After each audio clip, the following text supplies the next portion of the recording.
ಆತ ನೋಡೋದಕ್ಕೆ ತುಂಬ ಹ್ಯಾಂಡ್ಸಮ್ ಬಾಯ್. ಇದನ್ನೇ ಬಂಡವಾಳ ಮಾಡಿಕೊಂಡು ಏರಿಯಾದಲ್ಲಿ ಶ್ರೀಮಂತ ಯುವತಿಯರ ಬಾಳಲ್ಲಿ ಆಟ ಆಡೋದಕ್ಕೆ ಶುರು ಮಾಡಿದ್ದ.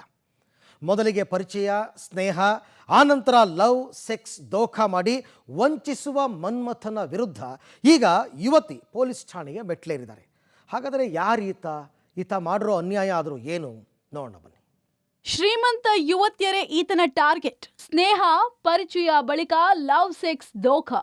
ಯುವತಿ ಬಳಿಯೇ ಲಕ್ಷ ಹಣ ಪೀಕಿದ ಆಸಾಮಿ. ಎಸ್, ಹೀಗೆ ಸಾಕಷ್ಟು ಯುವತಿಯರಿಗೆ ಪ್ರೀತಿ ಪ್ರೇಮದ ವಿಚಾರದಲ್ಲಿ ಮೋಸ ಮಾಡಿರುವ ಈತನ ಹೆಸರು ಶುಭಾಂಶು ಶುಕ್ಲಾ. ಮೂಲತಃ ಹರಿಯಾಣ ಮೂಲದ ಯುವಕ.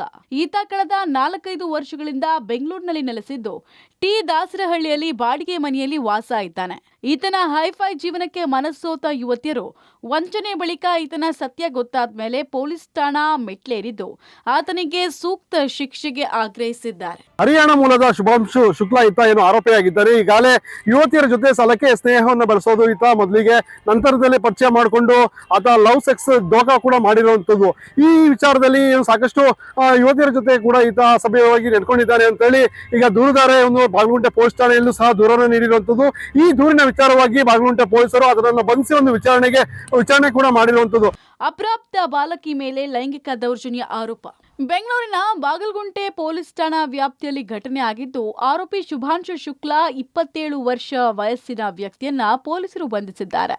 ಮೊದಲು ಸಂತ್ರಸ್ತೆಯ ಸಹೋದರಿಯಾದ ಅಪ್ರಾಪ್ತಿಯನ್ನ ಪರಿಚಯ ಮಾಡಿಕೊಂಡಿದ್ದ ಆರೋಪಿ ಆಕೆಯ ಕುಟುಂಬಕ್ಕೂ ಬಲ್ಲವನಾಗಿದ್ದ.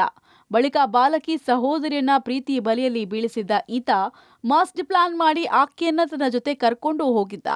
ಯುವತಿ ಬಳಿ ಲಕ್ಷ ಹಣ ಪಡೆದು ವಂಚನೆ ಕೂಡ ಮಾಡಿದ್ದಾನೆ. ಯುವತಿ ಬಳಿ ಹಣ ಪಡೆದು ಪ್ರತಿನಿತ್ಯ ಚಿತ್ರಹಿಂಸೆ ನೀಡ್ತಾ ಇದ್ದ ಅಂತ ಹೇಳಲಾಗಿದೆ. ನಾನು ನಮ್ಮ ಮನೇಲಿ ಹೇಳ್ತೀನಿ ಅಂತ ಅವ್ನು ನನಗೆ ಅಲ್ಲಿಂದ ಬಿಡಿಯೋದೆಲ್ಲ ಸ್ಟಾರ್ಟ್ ಮಾಡಿಬಿಟ್ಟ. ಅಷ್ಟು ಟಾರ್ಚರ್ ಕೊಟ್ಟ. ನಾನು ಪೊಲೀಸ್ಗೂ ಕಂಪ್ಲೇಂಟ್ ಮಾಡೋಣ ಅಂತ ನಾನು ಒಂದು 4-5 ಸತಿ ಕಾಲ್ ಮಾಡಿದ್ದೀನಿ. ಅವ್ನು ನನ್ನ ಫೋನ್ ತೆಗ್ದು ಇದು ಹೊಡಿತಿದ್ದ. ಆಮೇಲೆ ನಾನೇನಾದರೂ ಹೆಂಗಾದ್ರೂ ತಪ್ಪಿಸ್ಕೊಳೋದು ನೋಡ್ರೆ ಅವನ ಕೈಯಲ್ಲೆಲ್ಲ ನಾನು ಸೂಸೈಡ್ ಮಾಡ್ತೀನಿ, ನೀನೇನಾದರೂ ಹೋಗ್ರೆ ಆಮೇಲೆ ನೀನೇ ಸಿಕ್ಕಾಕೊಂತೀಯ, ಅದು ಇದು ಸುಳ್ಳು ಅಂತಿದ್ದ. ಒಂದು ಸತಿ ಫುಲ್ ಕಟ್ ಮಾಡಿ ನಾನೇ ಸಪ್ತಗಿರಿ ಹಾಸ್ಪಿಟಲ್ ಕರ್ಕೊಂಡೋಗಿದ್ದೆ ಸ್ಟಿಚಸ್ ಮಾಡ್ಸೋಕ್ಕೆ. ಆ ಥರ ಮಾಡಿ ಎಷ್ಟೊಂದು ಜನ ಹತ್ರ ಕಾಸು ತೊಗೊಂಡು ನನ್ನ ಲೈಫ್ ಎಲ್ಲ ಹಾಳು ಮಾಡಿಬಿಟ್ಟ ಅವನು. ಇನ್ನು ಸಮಯ ಕಳೆದ ಹಾಗೆ ಶುಭಾಂಶುಗೆ ಮೊದಲೇ ಮದುವೆ ಆಗಿರೋ ಬಗ್ಗೆ ಸಂತ್ರಸ್ತೆಗೆ ಗೊತ್ತಾಗಿದೆ. ಈ ಬಗ್ಗೆ ವಿಚಾರಿಸಿದಾಗ ಆಕೆಯ ಜೊತೆ ತಾನು ವಿಚ್ಛೇದನ ಪಡ್ಕೊಳ್ತೀನಿ, ನೀನು ಮದುವೆ ಆಗಿ ಚೆನ್ನಾಗಿ ನೋಡ್ಕೊಳ್ತೇನೆ ಅಂತ ಆತ ಹೇಳಿದ್ದ. ಶುಭಾಂಶು ಪತ್ನಿಯು ಸಂತ್ರಸ್ತೆ ಜೊತೆ ಮಾತಾಡಿದ್ದು ತಾನು ಆತನಿಗೆ ಡಿವೋರ್ಸ್ ನೀಡೋದಾಗಿ ತಿಳಿಸಿದ್ಲು. ಹೀಗಾಗಿ ಶುಭಾಂಶು ಮೇಲೆ ಭರವಸೆ ಇಟ್ಟು ಸಂತ್ರಸ್ತೆ ಸಂಬಂಧವನ್ನ ಮುಂದುವರೆಸಿದ್ಲು. ಆದ್ರೆ ಮತ್ತೊಂದು ಅಪ್ರಾಪ್ತ ಬಾಲಕಿಗೂ ಶುಭಾಂಶು ಇದೇ ರೀತಿ ವಂಚಿಸ್ತಾ ಇರೋದು ಸಂತ್ರಸ್ತೆಗೆ ಗೊತ್ತಾಗಿದೆ. ಆಕೆ ಮುಂದೆ ಈತನ ಬಂಡವಾಳವನ್ನ ಸಂತ್ರಸ್ತೆ ಬಯಲು ಮಾಡಿದ್ಲು. ಆ ಬಳಿಕ ಶುಭಾಂಶು ಚಿತ್ರಹಿಂಸೆ ಆರಂಭ ಆಗಿತ್ತು ಅಂತ ದೂರಲಾಗಿದೆ. ಇವನು ಒಂದು ರಾತ್ರಿ ನಾನು ಅವ್ನ ಫೋನ್ ಚೆಕ್ ಮಾಡುವಾಗ ನಂಗೆ ಗೊತ್ತಾಯ್ತು ಈ ಥರನೇ ಒಂದು ಸುಮಾರು ಹುಡುಗಿಯವ್ರ ಜೊತೆ ಮಾಡ್ತಿದ್ದಾನಂತ. ಆ ಹುಡುಗಿ 17 ಇಯರ್ಸ್ ಒಳ್ಳವಳು. ಆ ಹುಡುಗಿ ನಂಬರ್ ಹೆಂಗೋ ನಾನು ತೆಗ್ದು ಅರ್ಧೇ ರಸ್ತೆ ಹೋಗಿ ಆಮೇಲೆ ನಾನು ಅವಳಿಗೆ ಕಾಲ್ ಮಾಡಿದೆ, ಈ ಥರ ಮೋಸ ಮಾಡ್ತಿದ್ದೀನಿ, ಎಲ್ಲರ ಜೊತೆ ನೀನು ಅವಳು ಮಾತಲ್ಲಿ ಬರಬೇಡ ಅಂತ ಅಂದೆ ನಾನು. ಅವನು ಗೊತ್ತಾಯಿತು. ಅವ್ನು ನನಗೆ ಬಂದು ಅರ್ಧ ರಸ್ತೆದಲ್ಲಿ ಹೊಡೆದ.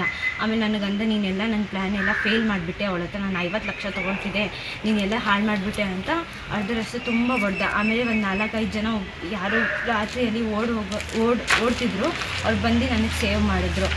ಸಂತ್ರಸ್ತೆ ಬಳಿ 37 ಲಕ್ಷ ಹಣ ಪೀಕಿದ್ದ ಶುಭಾಂಶು ಸಹೋದರಿಯರಿಗೆ ನಂಬಿಸಿ ದೋಖಾ.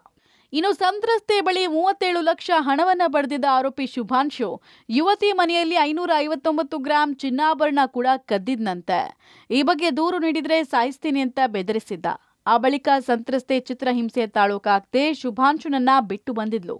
ಸಂತ್ರಸ್ತೆಯ ಪರಿಚಯಕ್ಕೆ ಮೂಲ ಕಾರಣ ಆಗಿದ್ದ ಆಕೆಯ ಅಪ್ರಾಪ್ತ ಸಹೋದರಿಯ ಮೇಲೂ ಶುಭಾಂಶು ಅತ್ಯಾಚಾರ ಎಸಗಿದ್ದಾನೆ ಅಂತ ಆರೋಪಿಸಲಾಗಿದೆ. ಗ್ರೂಪ್ ಸ್ಟಡಿ ಮಾಡೋಕೆ ತೆರಳುತ್ತಾ ಇದ್ದಾಗ ಪರಿಚಯ ಆಗಿದ್ದ ಶುಭಾಂಶು ತನ್ನ ಮೇಲೆ ಅತ್ಯಾಚಾರ ಎಸಗಿದ್ದಾನೆ.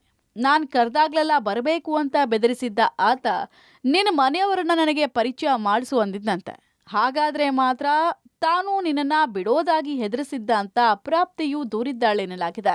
ಜೊತೆ ಅಲ್ಲದೆ ನ್ಯಾಯದ ವಶಕ್ಕೆ ಈಗ ಪೊಲೀಸರು ಆರೋಪಿಯನ್ನ ನೀಡಿದ್ದಾರೆ. ಏನ್ ಹೇಳಿದ್ರೆ 3-4 ಯುವತಿಯರಿಗೆ ಇದೇ ರೀತಿಯಲ್ಲಿ ಈತ ಏನೋ ಒಂದು ಸ್ನೇಹದ ವಿಚಾರದಲ್ಲಿ ಸಂಪರ್ಕವನ್ನು ಬೆಳೆಸಿ ಲವ್ ಸೆಕ್ಸ್ ದೋಖವನ್ನು ಮಾಡಿದಲ್ಲದ ಜೊತೆಗೆ ಹಣ ಒಡವೆಗಳನ್ನು ಸಹ ಏನೋ ಈತ ಅಮರ್ಸಿದ್ದಾನೆ ಅಂತಲೂ ಸಹ ದೂರಿನಲ್ಲಿ ಉಲ್ಲೇಖ ಮಾಡಿರುವಂತದ್ದು, ದೂರುದಾರರು ಆರೋಪವನ್ನ ಮಾಡಿರುವಂತದ್ದು. ಒಟ್ಟಾರೆ ಪ್ರೀತಿ ಪ್ರೇಮದ ವಿಚಾರದಲ್ಲಿ ನಂಬಿಸಿ ಅಮಾಯಕ ಯುವತಿಯರ ಬಾಳಲ್ಲಿ ಆಟ ಆಡಿದ್ದ ವಂಚಕನನ್ನ ಬಾಗಲಗುಂಟೆ ಪೊಲೀಸರು ಜೈಲಿಗಟ್ಟಿದ್ದಾರೆ. ಇನ್ನಾದರೂ ಯುವತಿಯರು ಇಂಥವರ ಬಗ್ಗೆ ಎಚ್ಚರ ವಹಿಸುವುದು ಸೂಕ್ತವಾಗಿದೆ. Prakash, public TV, Nelamangala.